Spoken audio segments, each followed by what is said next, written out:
there, and she points to these girls in the corner, and they're all going... And they're like, I told them that you're really good to your fans, that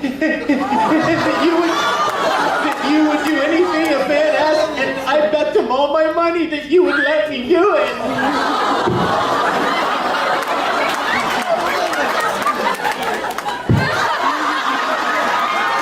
The top or the palm? No, the top. So, oh my gosh.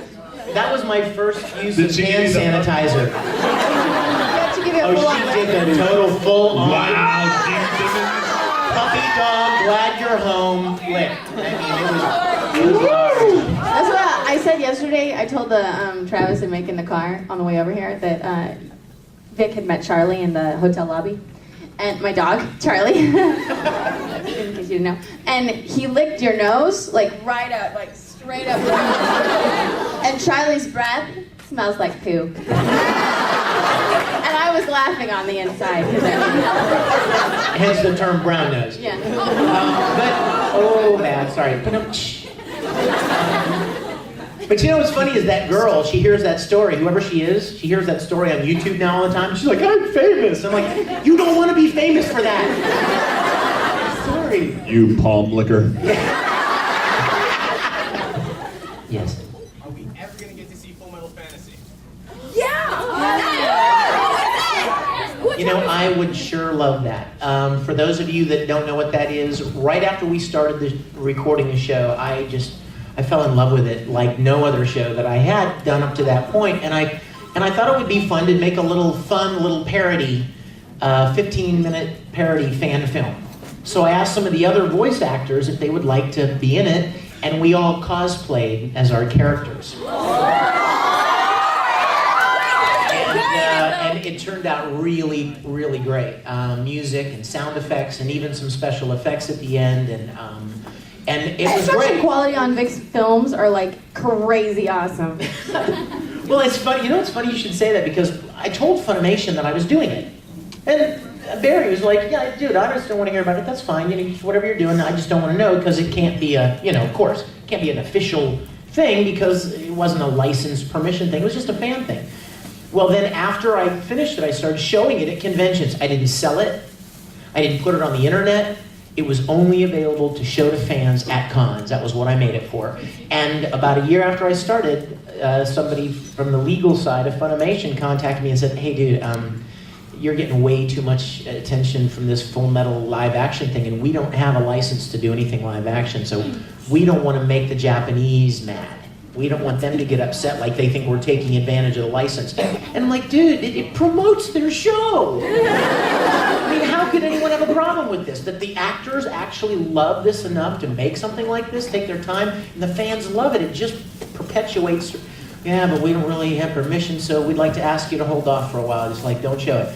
So I honored that because I respect them and certainly love working with them, so I haven't shown it since. I would love to resume. I would love to. And one of the funny things they said was, we figured when you told us we were doing it was like going to be like a home camcorder thing. We had no idea it was going to look so look professional. So yeah, the production value was higher than we thought. You against the wall.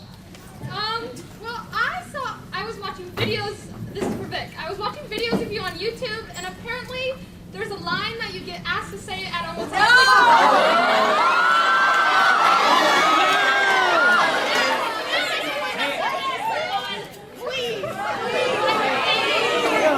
Oh, Vic, please.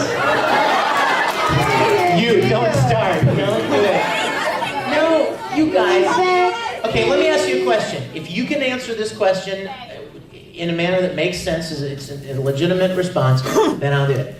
What's the difference from the 15 times it's on YouTube to now? I mean,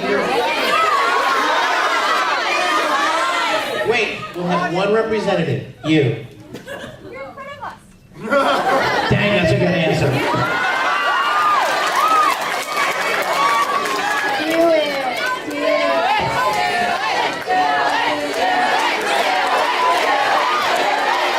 Pretty Mustang is dead sexy.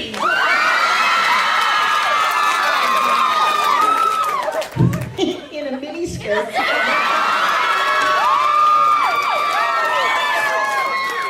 what's funny? I have to tell you something really quick. I'm so sorry. I have to tell you this because somebody told me the last time I was at a con, we were talking about this line. They said something about, you know, how there's occasional Yowie pairing with Ed Roy. Okay, first of all, Travis and I think we can say we don't like that. We don't. Okay, but let me just say this. Somebody said, well, yeah, you say you don't like it, but you said that line about Roy looking good in the miniskirt. I said, I was joking.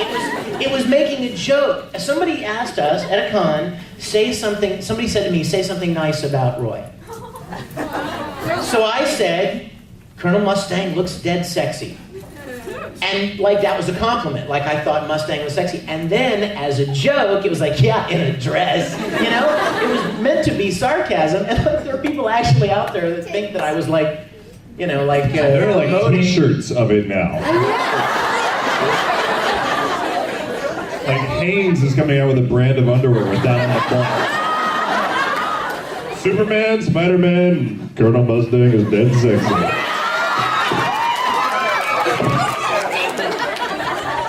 Miniskirts on the back. That's the most requested line that's never been in any flipping show ever. Crazy. Who wants it? Who wants it? Green sweater, yeah. My best friend, she gave this to me to give to you, Vic. Do you mind if I come up? Sure. Okay. It's kind of creepy, actually, so hold on. Hi, and look at what's inside.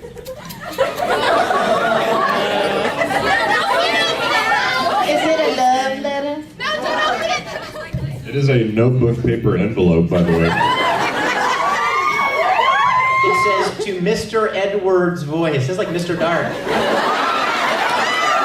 DN Alchemist. Open it. What is it? I don't know. Oh my god, it's just like Christmas. Okay, what is that? Oh, gross. I told you to hold it up to the light. You didn't have to open it.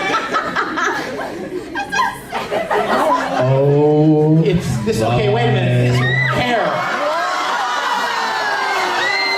Okay, hey, remember the story about the licking hand? That's gone.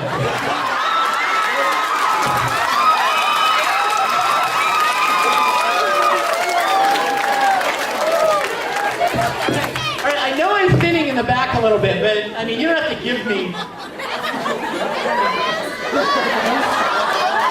Is it my own personal antenna? Can you call it